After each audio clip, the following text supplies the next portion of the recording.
하이델베르크 교리문답 105번째 질문은 10계명의 제6계명을 묻고 있는데요. 제6계명에서 하나님께서 요구하시는 것은 무엇입니까? 출애굽기 20장 13절 말씀인데요. 살인하지 말라는 것이죠.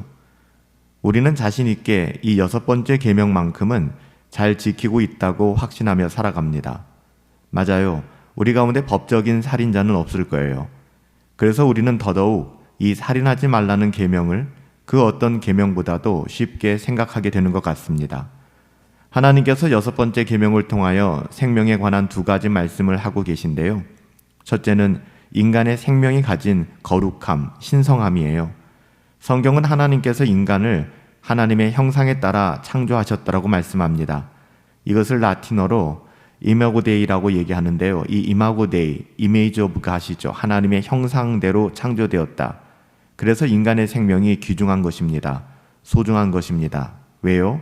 그 안에 하나님의 형상, 이마고 데이가 있기 때문이죠. 둘째로 인간의 생명을 통하여 드러나는 하나님의 영광 때문이에요.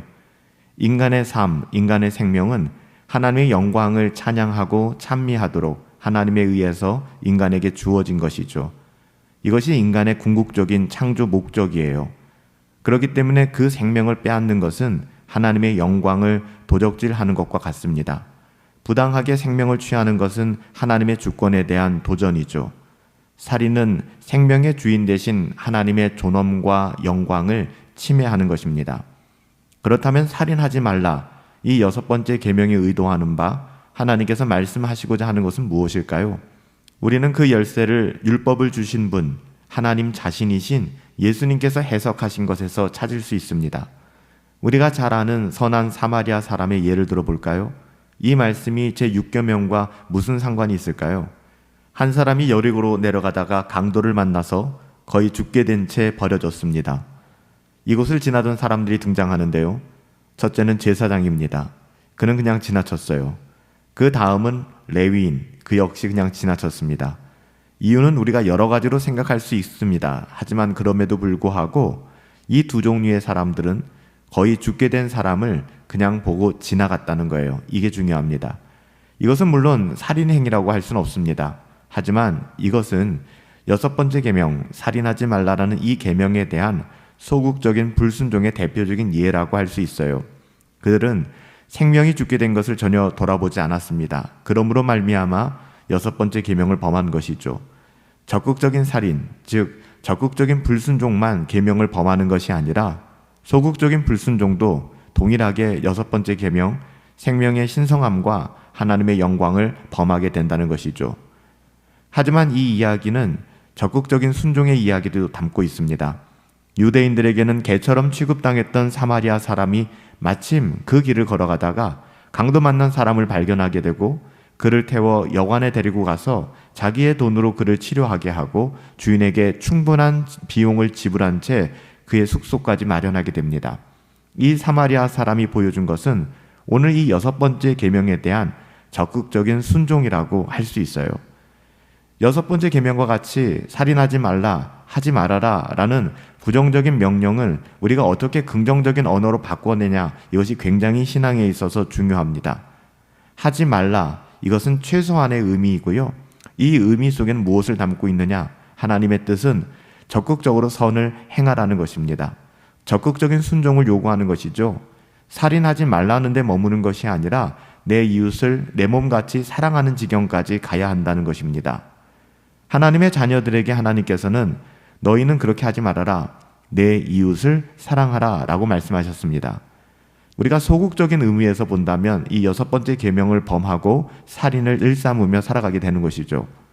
주님의 이런 해석을 배운 사도 요한도 요한 1서에서 그 형제를 미워하는 자마다 살인하는 자니 살인하는 자마다 생명이 영생이 그 안에 거하지 아니하는 줄 너희가 아는 바다.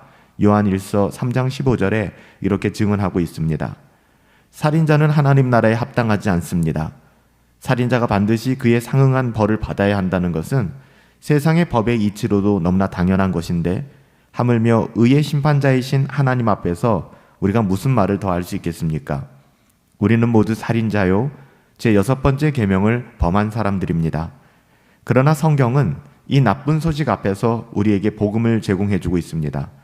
그리스도 우리 주님께서 이미 살인죄에 대하여 우리가 지고 있는 모든 죄에 대한 책임에 대한 모든 형벌을 다 받으셨다는 것이죠.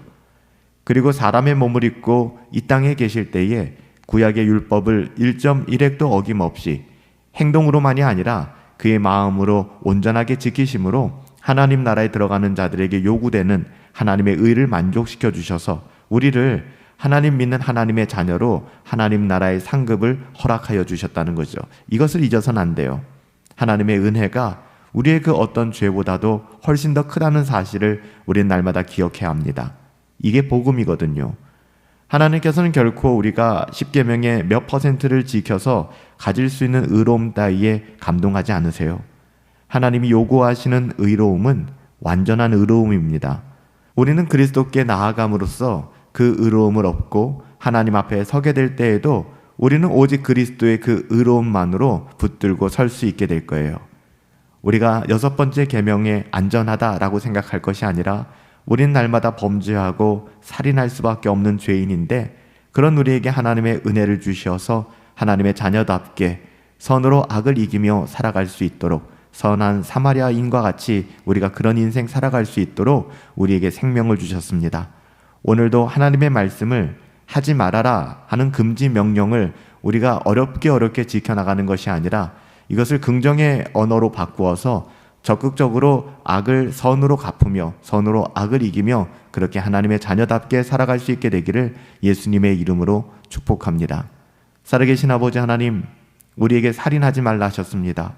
이것이 우리를 안심시키는 계명이 되는 것이 아니라 이 계명을 통하여 하나님께서 우리에게 무엇을 요구하시는지, 하나님의 자녀다운 삶을 우리의 일상에서 어떻게 살아내야 되는지를 배우게 하여 주시고 실천하며 살아갈 수 있도록 하나님 은혜 베풀어 주시옵소서. 우리에게는 하나님의 형상이 있습니다. 하나님의 형상을 따라 형제를 미워하는 것이 아니라 형제를 사랑하며 살인하는 자가 아니라 생명을 살리며 살아갈 수 있도록 우리를 붙들어 주시옵소서. 예수님의 이름으로 기도하옵나이다. 아멘.